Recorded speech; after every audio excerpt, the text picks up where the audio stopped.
элди буза турган бузук болот. Кандай эле булганган идишке сүттү куйганда ирип калгандай иринди кылат. Караңыздар, бүгүн биздин жашообузда эмне үчүн жетишпестик? Кымбат нерсени, жакшы нерсени жаманга аралаштырганда ал бузулат да, и башканы да буза турган болуп калат. Анан эмне ойлоп чыгат? Эптеп курусак тойгозду ойлоп чыгат да. Төрөлсө, жыйынтык той бер дейт. Аузу биллахи минаш шайтанир ражим. Бисмиллахир рахманир рахим. Алхамдулиллахи раббил аламин. Ар-рахманир рахим. Малики яумиддин. Өткөнкү сабакта айтканбыз.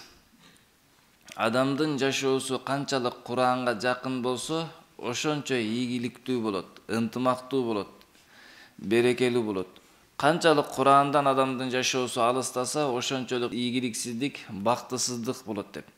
Себеби Куран Аллах Тааланын сиздер менен биздерге бактылуу, ийгиликтүү, тынчтыкта жашашыбыз үчүн берген жашоо эрежеси. Курандын ар бир нерсесинен үлгү алышыбыз керек. Куран окуудан мурда биринчи Аузу биллахи минаш шайтанир ражим деп окушубуз керек. Маниси шайтандын жамандыгынан Аллах Тааладан сактык тилеймин дейт.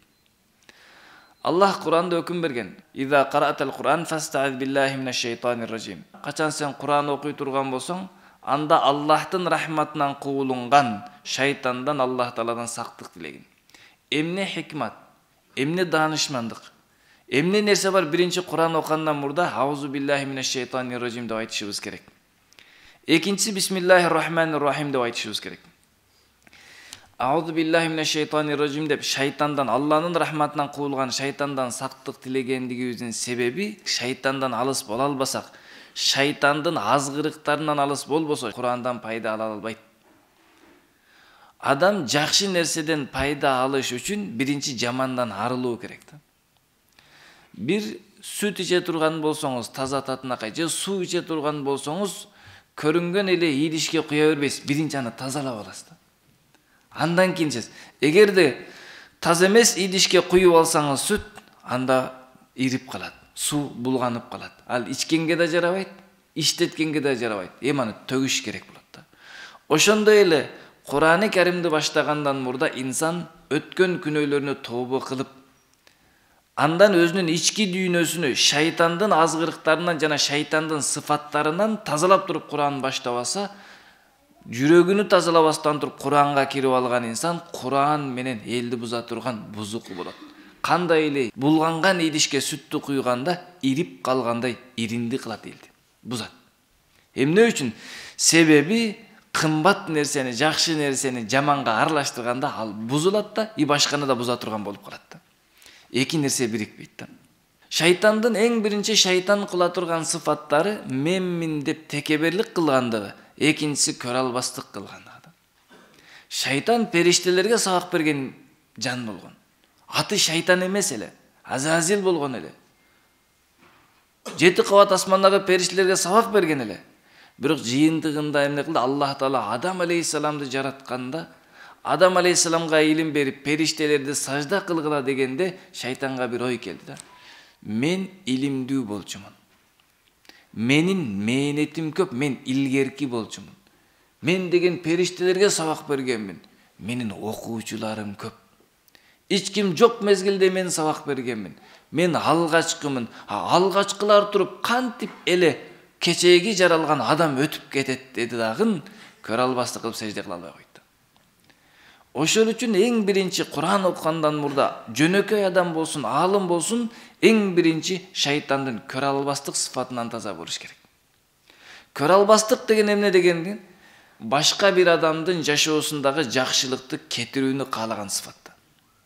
Мен жетемби, жетпеймби жок, тиги адамдын жашоосундагы жакшылыктар кетсин. Адам алейхиссаламды Аллах Таала жаннатка киргизип койгон убакытта шайтан не кылды? Адам алейхиссаламды жаннаттан чыгарууну пикир кылды.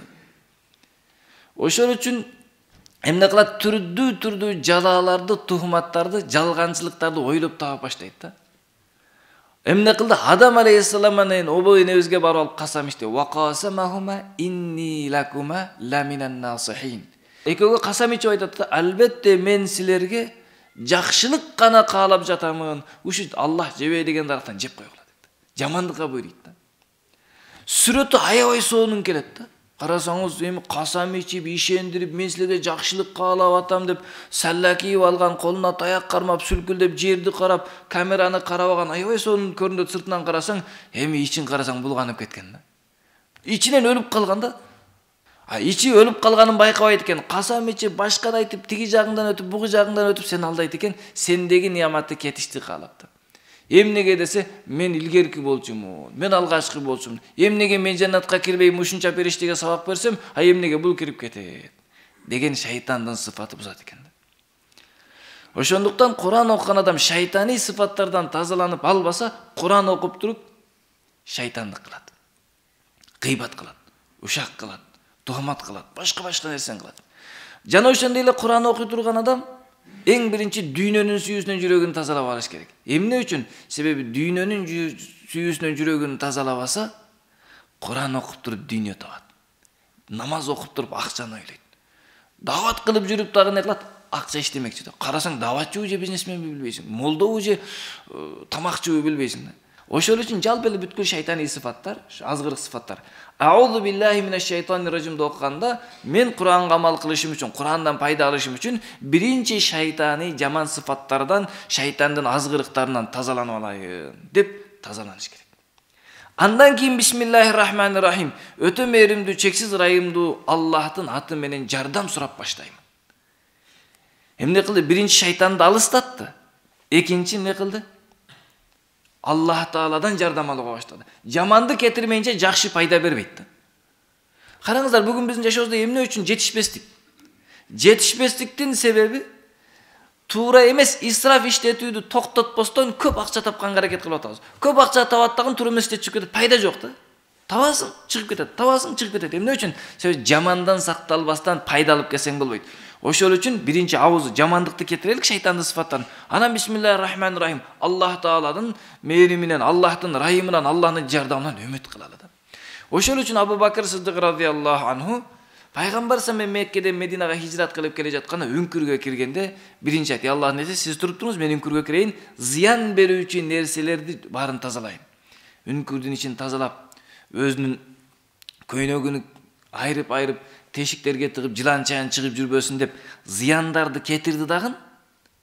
Акыркы эки тешигини буттары менен тосуп туруп, анан пайгамбар саллаллаху айтты: Аллахтын нерсе, келиңиз деп. Уламалар айтат, зыянды кетирди Абу Бакр Сиддик радыйаллаху анху. Анан пайдалуу пайгамбар саллаллаху өзүнө алды дейт. Акылдуу инсан биринчи жаман нерседен сактанат дагы, анан жакшы жолго карап баштайт экен да. Жаман менен жакшыны алдап койсорго адам түшүнбөй калса, бир карасаң молдо, бир карасаң ушакчы да. Бир карасаң сопу, бир карасаң гыйбатчы да. Түрдүү болот. Ошол үчүн урматтуу бир туугандар, Куран окуп, мен дин менен жашаймын деген инсандардын эң биринчи кадамы каталардан арылуу. Ошол үчүн тасаввуф илиминде айтылат: Мабдаус саликин ат-тауба. Аллахка жетейин деген инсандардын, өзүнү Аллахка арынап жаннатка барайын деген инсандардын эң биринчи кадамы каталарынан тооба кылыш. Ката эки түрдүү болот. Күнөө батини жана захири, сырткы күнөө. Ката кылып койду, кол менен уруп койду, гыйбат кылып койду. Ал эми ички көрө албастык, текеберлик. Сырткы күнөөгө караганда ички күнөө жаман болот. Себеп сырткы күнөө тобо кылсаң кечирет, ички күнөө өтө кыйын болот. Ошол үчүн Куран окуганда мурда ауыз бисмилла окуганыбызда ушул нерсени элестетишибиз керек экен. Бүткүл жамандыктардан тазаландагын Аллах Тааланын мээримдүү ырайымдуулугунан пайдаланам деп. Аллах Таала баарыбызды Куран окуганда ар бир жамандыктан алыскан болсун.